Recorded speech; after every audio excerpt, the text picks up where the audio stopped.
Hi everyone, how are you all doing? I hope you're settling in to the community and enjoying the space and the courses. There's lots of stuff on there at the moment around self-care, self-love, ways to connect with yourself. And there's a really great course Julie's done around boundaries. We'll be introducing more and more courses as the school develops. But I wanted to just talk about today something that has been highlighted for me for this month. And I want to share some of my ideas around love and fear. Because it feels relevant for what a lot of us navigate when looking to either embark on a healing journey, when looking to develop ourselves, or when looking to improve our relationships, or even when becoming aware of wanting to connect more with the planet and wanting to be more conscious in how we are for the environment and in the wider world. They're very relevant themes, although they can be very simplified, I think, the ideas of love and fear. I mean, obviously, Love School is entirely created around how complex the idea of love can be and what it means and how to embody that. But fear is equally as important. Because actually, they sometimes feel like a duality, like one or the other, and I think they're very similar in nature. I think fear is misdirected love, actually. And if love is a choice, if love is a choice to nurture and protect, fear is a choice to run and hide. Fear can and does stop love. But fear comes from a place of self-protection often, and therefore a deep sense of love for ourselves. And fear often arises when we relate to others and when we relate to everything. And then when we allow others and everything to block, diminish, or cause a sense of concern in ourselves that we can't protect ourselves and that we can't nurture ourselves. I think fear is that response. Now, fear can be complex, and there's different words that kind of get caught up in the idea of fear. I think prolonged state of fear turns into anxiety. I think when we have a sense of fear that turns out to be right, and we do have something to be afraid of, and we're traumatized, that turns into trauma. So fear can be entangled in that and can feel very real.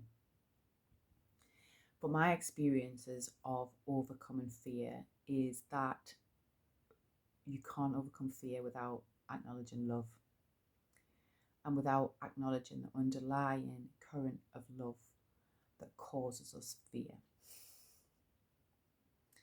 The want to protect ourselves and the want to keep ourselves safe and nurture ourselves. And so often we do things like signing up for Love School from that place of deep love. It can also be from a place of fear that, oh, if I don't fix myself, or if I don't get better, then I'm not going to experience the love I want. This is why they often get entangled, I think, these ideas of love and fear. But fear, I do like the acronym of false evidence appearing real, because fear very, very often, for the most part, is in our mind. It's something we've constructed under the illusion that we need to keep ourselves safe, or not always an illusion, under the idea or the understanding we need to keep ourselves safe, and we don't trust that we can. And so the acronym of false evidence appearing real can often be very true, because we can create a story in our minds to reinforce fear. And there's in the Love School Quick Tips, there's 5 tips to overcome fear. Maybe it's a little bit helpful if this is something you're interested in. But fear can stop us from taking the actions that we need towards love.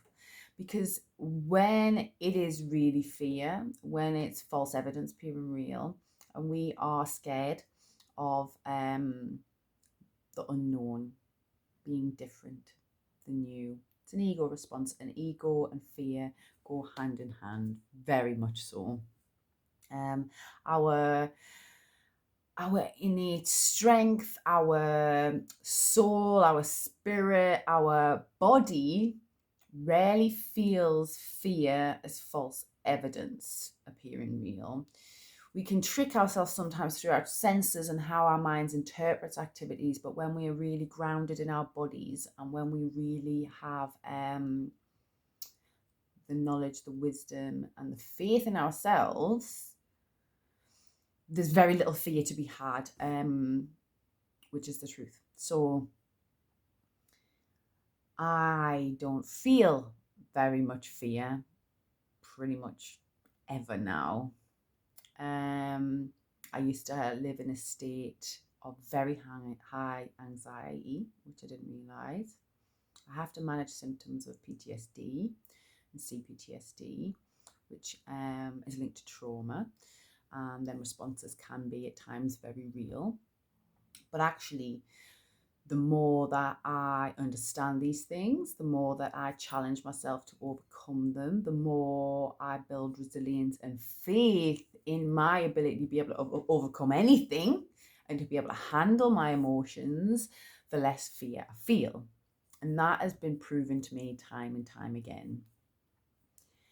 And when we learn to overcome fear,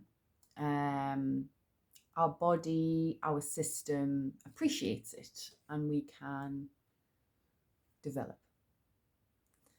But we can't develop while we're stuck in fear. We just can't. It's not possible.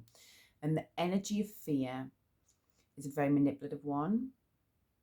It can get very entangled in things. So when we take an action out of fear,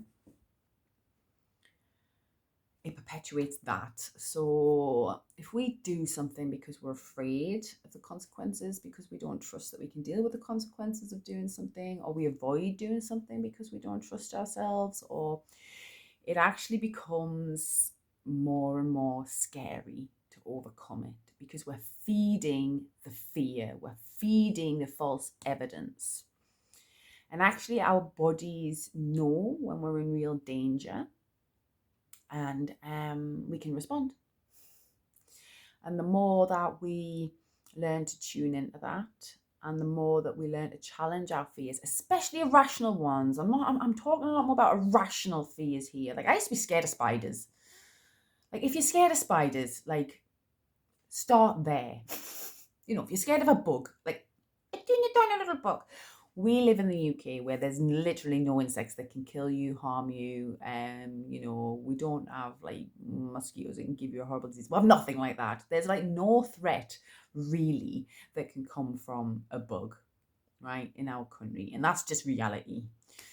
So start with stuff like that. Like, that's where I started when I really had to deal with the nitty-gritty of what I was feeding myself. Like, I see a spider and behave like a little baby, and I get where they come from. So in the 5 tips, it explains about how to overcome the basic principles. Obviously, it's different for everyone, but curing our ignorance often cures fear. So if you gather information about something, if you're less ignorant about it, if you understand it, like, so talking about a bug, if you understand that, that's what I did. I did research on spiders. I looked at some images of spiders, I found out that there are no dangerous spiders in this country, that that they're actually, they don't really get much bigger than that. And even the big ones are really actually pretty terrified of us, obviously. That they are really fascinating creatures, that they are really beautiful in the way that they can create webs. And once you start understanding something, it's hard to be afraid of it.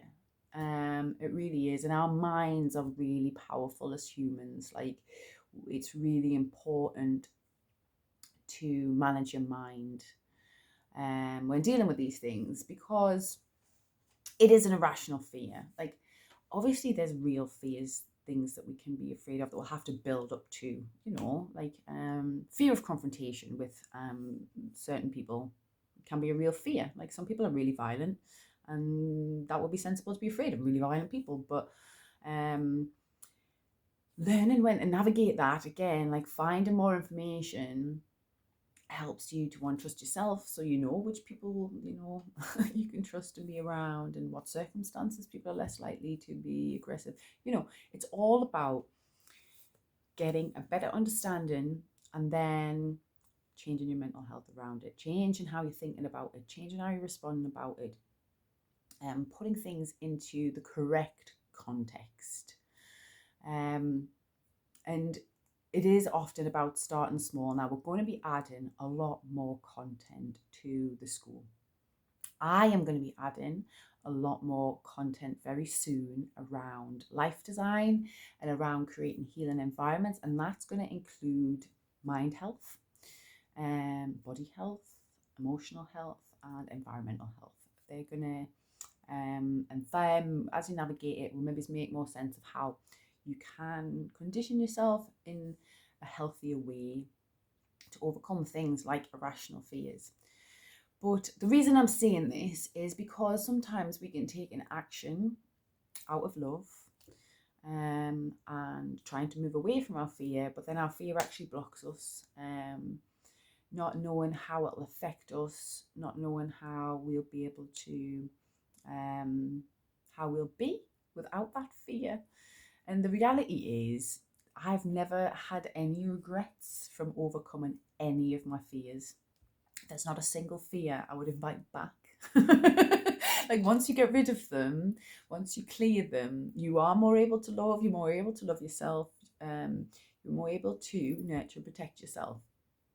And having faith in yourself, trust in yourself, is very important when overcoming fear, because fear is often based on the idea that I can't handle this, or this is going to harm me, or I'm not strong enough to overcome this, or I don't know enough about it. And so overcoming fear has so many ripple effects for us in every aspect of life, because we're holistic beings. We live, there's so much going on with us. We're complex. So if fear's got a hold of us in one area of our life, it can affect many others. So, for example, like my fear of spiders. I'll just go back because it's a really simple one. That fear of spiders, when I think about it, used to affect how I was in environments. It used to affect, it literally stopped me and caused me a lot of stress at times when I was trying to move into understanding gardening and nature, because I was afraid of little bugs touching me. Like, sorry, I just laugh now. I'm not mocking you. If you're scared of bugs, I'm not mocking you, because it's real, right? We feel that, but putting it into an adult context, like, it can't harm you. Like, even like there's some I still don't like. If it was a spider crawling on me, I would still be a bit like GB. And if it happened, like, I might get a shock if it just dropped and I'm but I wouldn't feel fear. Like, it wouldn't be the same level of ripple effect of that in my life, because I know I could handle it and I would pick it up, put it outside, or brush it off, or whatever. I'd be able to respond in a way that wasn't going to cause me to diminish my self-worth, my self-trust, faith in my ability to cope with life because of a spider. I don't know how relevant this is going to be for you. It was just a theme that I'd seen coming up this month around fears, our fears being highlighted, and people dealing with anxiety. Because often, like, fear feeds anxiety. So if you have anxiety, especially if it's got to the point where you are, becoming clinically anxious and you're seeking, and it's really controlling your life, start with overcoming them little fears. Like, that will have a massive ripple effect in your life, because anxiety is crippling. Anxiety will, ruin your life. Just does. And then it affects your relationships. It affects everything, anxiety, when you're in that state. And just learning to overcome fears, identifying them as well. It's all in those 5 tips, which is in the Love School Quick Tips. Identifying what actually is it that you're afraid of, and overcoming it. There is a practice, I haven't written up yet or anything, but I'll explain it. It's quite a helpful one for unpacking fears. And it's called Fears and Resentments Inventory. And it's a free writing exercise.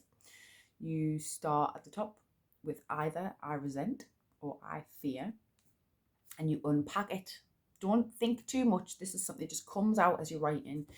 So it could be something might trigger it, and then you would start with I resent if you've been triggered by something or someone in a relationship.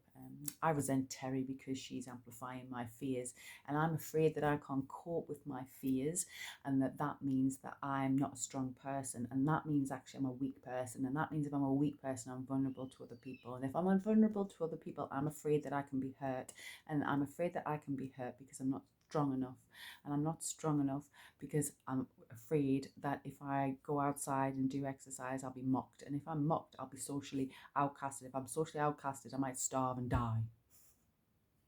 That's just an example, but that's essentially what you do, and you unpack the entire fear, and just let it come. Don't judge it, just let it come, right the way to the end, so there's nothing else. And actually the root cause, the reason I ended with because I'm going to die, is the root cause of most of our fears are I'm going to die. And that's just not true. If the spider crawls on you, you're probably not going to die. And you can do this in a light-hearted way. You can do this in a really serious way, depending on what it is. And then read it, understand your fears, not to belittle them, not to diminish yourself because of them, but to unpack them so you understand what you're dealing with. Because again, once you cure that ignorance, once you understand something, you're way less likely to be afraid. And often, anxiety, or one of our biggest fears, is just the fear of fear itself, because we don't feel like we can handle our fears. So the more we can understand and unpack our fears, the closer we can become to love. Because underlying, if you think about it, if every underlying fear generally comes back to I don't want to die, it's because we love ourselves. We love our experience, and we want to be happy, and we want to be fulfilled, and we want to be strong, and we want to have nice relationships. And so that's why I think often, like, fear is an underlying self-love. I am really grateful that you've watched this. Give me any feedback. This is going to go on the food for thought sections. This is just like looking at the ideas that we consume, and are we consuming things that feed our ignorance? Are we consuming things that empower us? Are we consuming things that feed fear? And are we allowing that to be part of us by giving it our energy? Or are we consuming things that take us towards love? And Love School, although it can be a challenging place at times, some of the work might seem intimidating. You might be afraid in this space, but it's all geared to around releasing more and more fears, becoming stronger, and gaining more knowledge, wisdom, and resilience and empowerment to have faith in yourself on your journey towards love. And love comes when we're in that place, when we feel able to nurture and protect ourselves, others, and everything. Let me know in the comments what you think of videos like this, if they're helpful in the community or not, if you would rather that the community was a space for just you guys, whether the prompts of this sort of thing is helpful. And Thank you for your time. I'll see you guys soon.